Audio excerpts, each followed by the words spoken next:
Hello, everyone. Welcome to the African People Podcast. This podcast is about Africa regarding the political side, the historical side, the economical side, the cultural side, and so many more. Each week, I deliver my best thought and analysis regarding Africa. Here, your host, Amaduba. Today, I have a special guest with me here. His name is Frederick Muia. He's the Secretary General of the Jobs for Africa Foundation, based in Geneva, Switzerland. Frederick Muia is a graduate of University of Montpellier in France and University of Nairobi. He has majored in economics, political science, France, and communication. He has close to over 20 years of experience at the international level in the area of businesses representation in the labor, employment, and social policies issues. He's also a recognized African development expert. Thank you so much, sir, for joining me this week on African People Podcast. Thank you very much, Amadou Ba, for having me. I think it is an opportunity for me to be able to engage with you and the Africa People's Podcast. Thank you, sir.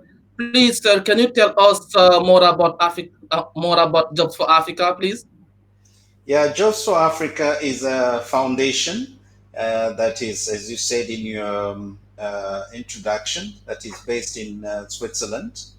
And the aim of the foundation is to create opportunities for Africa's youth through job creation, skills development, and entrepreneurship.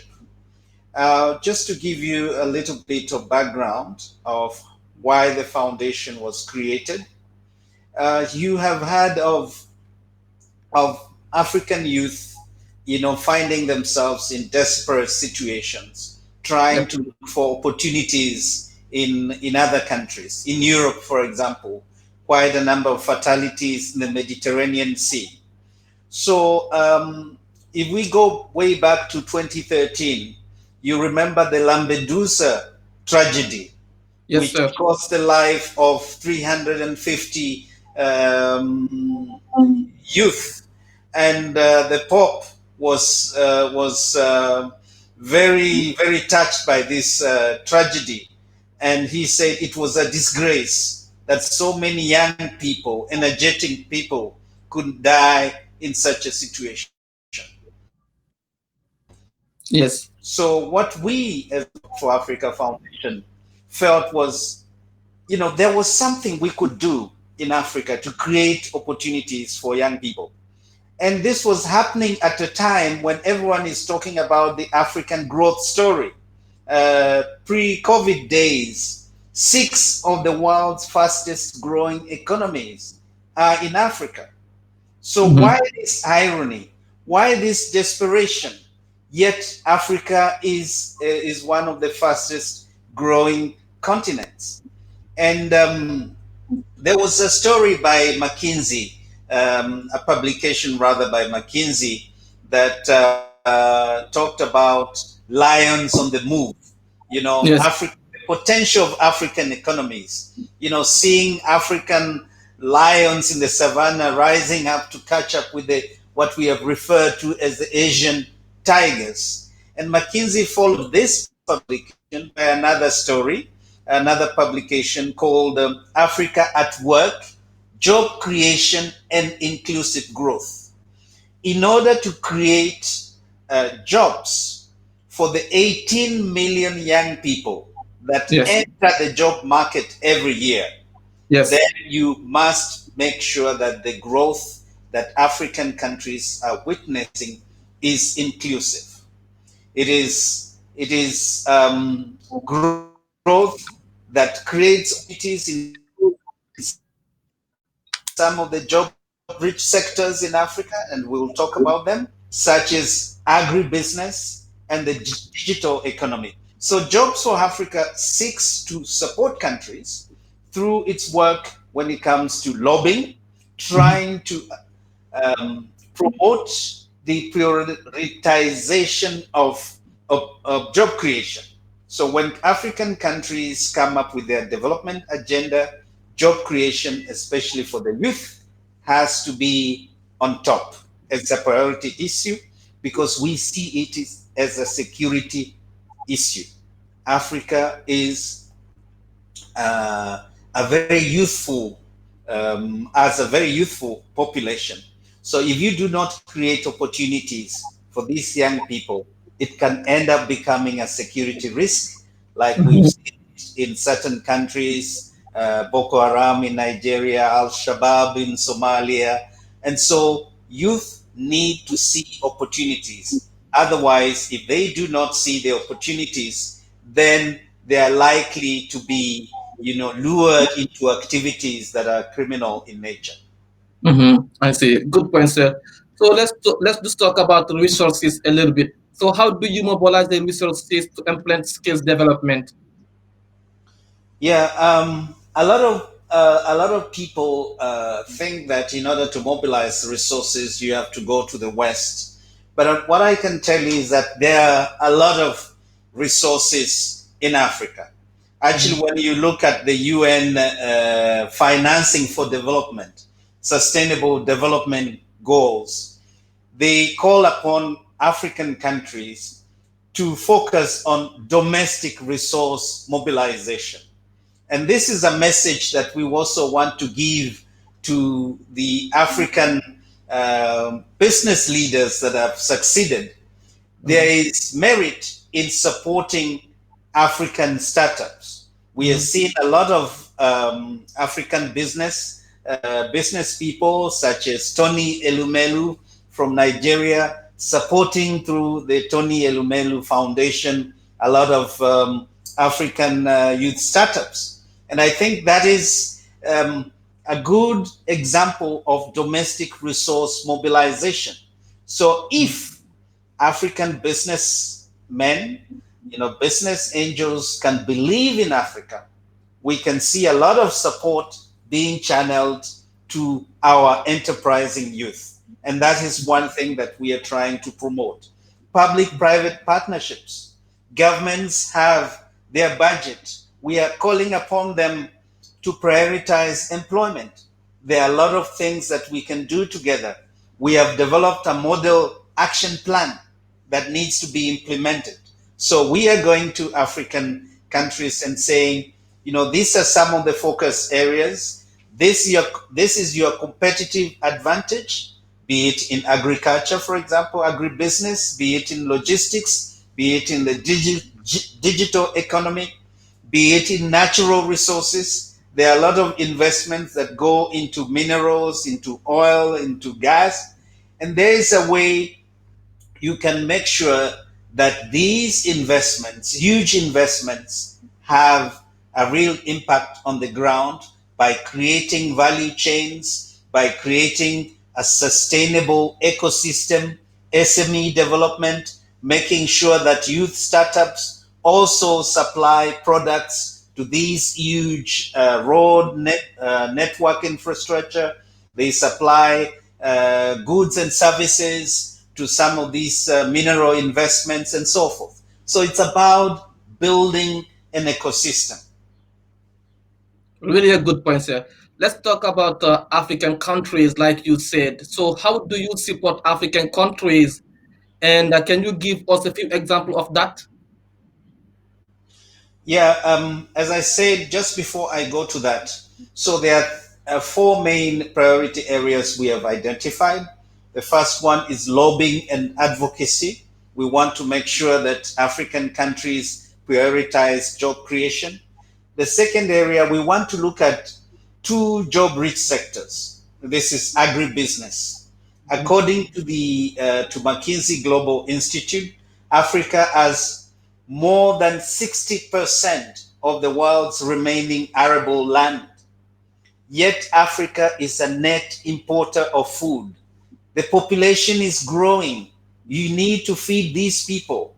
So Mhm. instead of spending more than 50 billion per year to import food, why don't we turn this arable land Mhm. into into income generating activities for our youth? We have had our youth not very much focused on agriculture because the attitude is this is, Yes. dirty, it is Mhm. dangerous, it's Mhm. degrading. They're Mhm. always looking for white collar jobs in the cities. Mhm. But we are telling them we can turn agriculture from subsistence farming into agribusiness. We Mm-hmm. can bring in digital ways of carrying out agriculture, and we modernize it. We feed the nation, it attracts foreign exchange for the country, and there that means governments must also invest in the infrastructure. They must invest in the road network going into the farms. A lot of produce in the farms go to waste because agricultural products cannot find access to the market. That's Mm-hmm. one thing that needs to be sorted out. The other is there's a lot of waste also because you do not have cold room facilities. You do not have refrigerated trucks. And these Mm-hmm. are issues that need to be addressed. We need to have access to extension services, new techniques, and youth can play a role in terms of educating the farmers so that they can meet the standards that are required by the market. If you are an horticultural farmer in Africa and you want to export your fruits and vegetables to the European market, you've got to meet certain standards. And youth can come in to provide some of these techniques and support farmers. Access to inputs, fertilizers, pesticides, and that kind of thing. These are some of the support systems that would come in to support agribusiness. And agribusiness is well supported. It can create a lot of jobs, more than we estimate, more than 2 million jobs a year to start with. And then Mm-hmm. the other sector, which is job rich, is the digital economy. Mm-hmm. Digital Good. economy, the youth are very savvy. They like, trying new technologies. And I Mm-hmm. think examples have shown that there are real opportunities. Look at what has happened in Kenya, for example, when it comes to mobile money transfer, which has Mm-hmm. enabled a lot of people, unbanked people, you know, to have access to financial services. That's what we refer to as financial inclusion, just Mm-hmm. because of technological innovation. So this is an area that is not well exploited, I think. A lot of people have access to mobile phones, but still, when it comes to access to the internet, it's still around 27%. So you can imagine there's a lot of potential for growth, and that's why we decided as a Jobs for Africa Foundation to identify this sector as a job risk sector that needs to be tapped into. Okay, so just let's talk about training system because I think so. Africa, I think so. Jobs for Africa should put training system in place. Do you have training system put in place? We we are part of an initiative that was launched by the chairperson of the African Union, Musa Faki. And last year we attended a meeting at the African Union that was in April 2019. And the initiative is called 1 million by 2021. The idea is to make sure that by the year 121, African youth, 1 million African youth, are engaged in employment, in entrepreneurship, in education, and in community services, community engagement. So these are four critical areas. And when I started introducing Jobs for Africa, we are in three of them. Three of them, meaning entrepreneurship, meaning employability, skills development, and employment. So we cover more than we cover a huge percentage of this initiative by the African Union. So when we attended the meeting, we have an ambitious program of developing what we are calling Africa 2063 Youth Innoparks, Mm-hmm. Youth Innovation Hubs. And we want to set up five into the five sub-regions of the African Union. Central Africa, Mm-hmm. we have already been talking to the government of Cameroon. West Africa, we have connections with Ghana. North Africa, we are talking with Morocco. Our president, Jamal Beralash, is from Morocco. East Africa, Kenya, and Southern Africa, Zambia. Mhm. So the idea is to have these co-creation centers for African youth where they would go in and where they would upgrade their skills to make sure that they are digital savvy so that we prepare them not only for the skills that are required by the labor market today, but also the skills of the future. Because the world of work is changing. That's why we are talking of the future of work. These are also centers where we are going to promote entrepreneurship. Start and improve your business. They are going to be incubation centers. And we are going to make sure that there is a lot of support when it comes to mentorship. There's a lot of support when it comes to access to markets. There's a lot of support when it comes to access to finance. And so we do this connection. It is, as I said at the beginning, it's one way of building the ecosystem because as Mhm. businessmen say, jobs are going to be created by the business community, especially Mhm. small and medium-sized enterprises. So what business tells government is create an enabling environment, and as business we'll be able to start and improve our business, we'll be able to innovate, we are going to be able to grow the business. And when business grows, it means that demand for labor increases, so employment is created. And because we are living in a global economy, business is going to become more and more competitive. So Mhm. that is the ambition, is very ambitious of the Africa 2063 Youth InnoParks. And Mhm. we try to use to duplicate a model that has been developed in Switzerland. Switzerland, where I'm based, is one of the countries that has promoted apprenticeships, internships, and where it's working very well. And we want to replicate this in Africa. So let's talk about a little bit the private sector. Like you said, I understand that's a really a good point, and we definitely need the private sector to create job. So how the private sector and the government are working to impact the youth.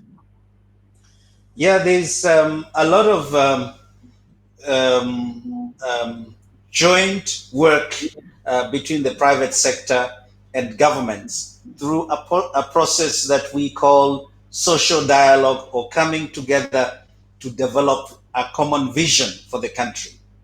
And so a lot of governments in Africa have created what we call Vision 2030, Vision 2040, and Africa 2063 is actually a vision statement by the continent. So when governments and the private sector come together, the government asks the private sector, okay, tell us what you need to be able to thrive. And the private sector is able to make a list of demands. What we tell the private sector is in Africa, you do not have to reinvent the wheel. The World Bank has done a lot of work. When you look at the World Bank doing business reports that rank the country according to the way they have performed. So we tell the private sector, take the World Business Report ranking for your country, go to your government, say, how can you reform these key areas? Why is it taking so long for us to obtain certain licenses? Can you fix this? And that's why you are seeing a lot of African countries in their Vision 2030 or 2040, they are creating what we call a one-stop shop. You know, you go there, you obtain your license, all the necessary licenses. Rwanda is a country that has performed very well in this area, and Mhm. their ranking is always very high by the World Bank business reports. Mhm. So So working together, seeing what are the reforms that are needed. And I must add that African countries, some of them are too small to be mhm. competitive in the global economy. And that's why we are encouraging them as Jobs for Africa to be part and parcel of the AfTA agreement, African Continental Free Trade Area. This is a dream of the founding fathers at independence. They wanted to see a prosperous, united Africa. And when we've seen the figures, the statistics, Africa trading with itself is about 15%. We need to increase this to close to 40% because we need to grow together as a continent. And when businesses are able to co create with other businesses in other countries, then you're going to create African champions, African Mhm. enterprises that can be competitive in the global market. And that is what is going to help the continent to move forward, to industrialize, to have the skills that it needs. In some of the dialogues, we encourage governments to discuss with business what are the skills that are needed today so that in the education system you can try to adapt. And one area that I need to mention is the promotion of STEM subjects. The Mhm. industrialization of Africa is going to come from the way we promote STEM subjects, that is science, technology, engineering, and mathematics. Countries that have made progress in this area, such as South Korea, although they do not have natural resources like we do in Africa, because they have promoted STEM subjects, you can see the amount of progress that they have made, and we encourage African countries to do the same. Mhm.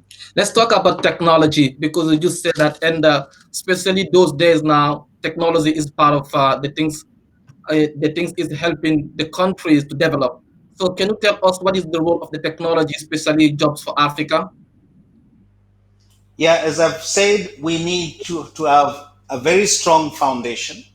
And this strong foundation emanates from the way we promote STEM subjects. That is the basis. That's a good basis for the continent. um, Before the or mobile telephony or ICT, a lot of people were talking about the digital divide that Africa was going to remain behind. But you can see Mhm. by embracing technology, we are seeing African companies that are major Mhm. players in the global economy. I mentioned Mhm. the experience of Safaricom in Kenya, for example. It's a major player in this area. Why? Because they have embraced technology. Um, a lot of technology is available out there. African countries, they can adapt existing modern technology. And so there's no reason why we shouldn't adapt modern technology in order to be able to. If you look at some of the areas where Africa is well endowed, like agriculture, for example, we should not be always exporting raw materials. We need to process them to add value, be part of the value chain because you earn more through the value chain. So that's one area where by embracing technology, Africa can earn more from its goods and services. Okay. So let's talk about the challenges a little bit again. So, in your view, in your knowledge, so what are the challenges the youth are facing right now?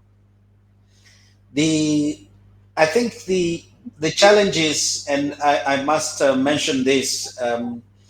When I talked about the African Continental Free Trade Area, it was supposed to be officially launched in July, the 1st of July.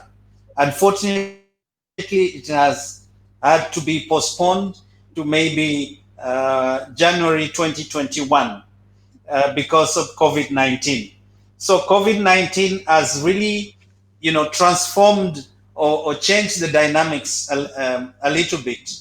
And when I also talked about six of the world's fastest growing economies pre-COVID days being in Africa, a lot of that growth has been wiped out. As a matter of fact, the African Development Bank has revised its 2020 growth projections, where a lot of African sub-regions we were talking about are going to grow to have a negative economic growth. It's only East Africa that is, for now, remaining positive, depending on how the pandemic evolves. So the pandemic has been a major challenge, and that's why Jobs for Africa has actually come out um, with a document, an advocacy document, how to recover from the COVID 19 crisis and how to again prioritize employment so that when economic growth comes back, employment is not going to lag behind. So that's a major challenge for the youth. A lot of people in Africa have lost their jobs, and a lot of people in the middle class is at risk because of COVID 19. You are seeing reports of a number of people who had jobs can no longer afford their rent right now because of the lockdown. And so supply chains have been disrupted. So the demand for labor has gone down. So that's a major challenge for African youth. And what we are trying to do is to make sure that during this time they upgrade their skills and so that they are ready when there's a rebound. Okay. Anything else would you like to add, sir? I think I've covered a lot of ground with you. I would like to continue engaging with you as you continue bringing good news and information about the continent to the African people, both in the diaspora and in Africa. And I must congratulate you for the good work that you are doing. Thank you so much, sir, for joining me this week on African People Podcast, sir. My pleasure, sir, and all the best. Thank you. Thank you so much for joining me this weekend on African People Podcast. Make sure to subscribe on Apple Podcasts, Google Podcasts, and YouTube, so you will never miss a show again. Thank you so much for joining me.